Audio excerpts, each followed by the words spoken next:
With the enduring popularity of the Toyota production system, lean manufacturing and just-in-time, it might have seemed as though holding raw materials inventory was going out of fashion.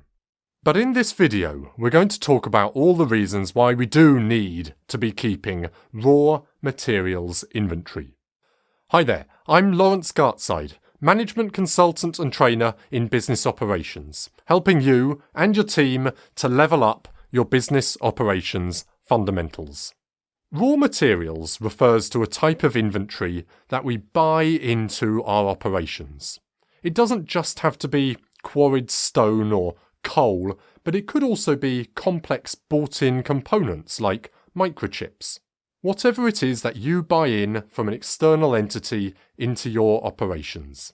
A car manufacturer might buy in sheet metal, tyres, microchips, and paint, whereas a pizza restaurant is buying in flour, tomatoes, and salami. A laptop manufacturer might just be buying in a collection of highly pre-manufactured assemblies, such as microchips, screens, and graphics cards. Whereas another service provider, predominantly, such as a beauty salon, might be buying in creams and nail polish. Okay then.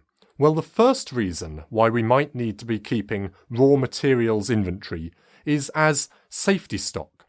Holding inventory in our stock that we don't plan to ever dip into, but to protect us against supply and demand uncertainty. Such as if one of our regular shipments were to be late, or there was extra unexpected demand. There's also a good case for holding raw materials inventory if we can benefit from bulk buy discounts.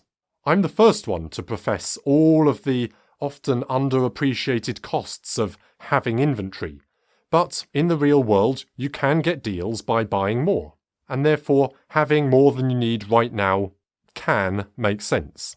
Just as some suppliers might only sell raw materials to you in a minimum order quantity, and that can leave your hand, well, kind of forced.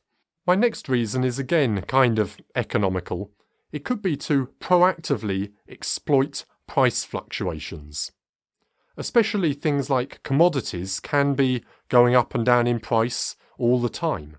And to hedge against that, or maybe even to benefit from it, you might proactively buy extra in times when the price is low, so that you don't have to when the price is high.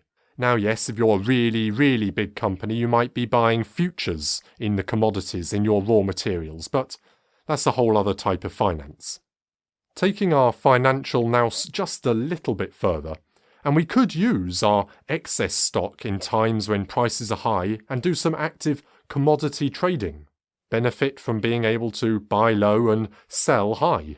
Finally, we might have raw materials inventory just to give us options to allow us to buy it in bulk to a central warehouse and redistribute it from our depot to various smaller local outlets. Of course, if we could always guarantee availability, that the deliveries we request always arrive exactly on time, and therefore we can always have stock exactly when we need it, always, then we wouldn't need to hold more than the current cycle stock at all. In fact, I heard that Uber have just bought 100 of the newest, super expensive, self-driving vehicles. But when they arrived, they actually felt a bit cheated. They realised that they'd spent all that money, but have nothing to show for it. I like to lighten up my online training courses with plenty of such dubious interludes.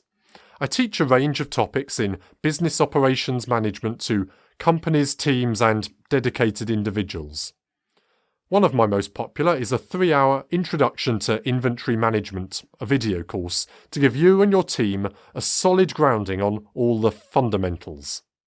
You can find that course and many others all through my site, rowtonstraining.com. There's a link in the description below. Alright, I'm hungry. Time to check what raw materials I've got in stock in my fridge. Crack on!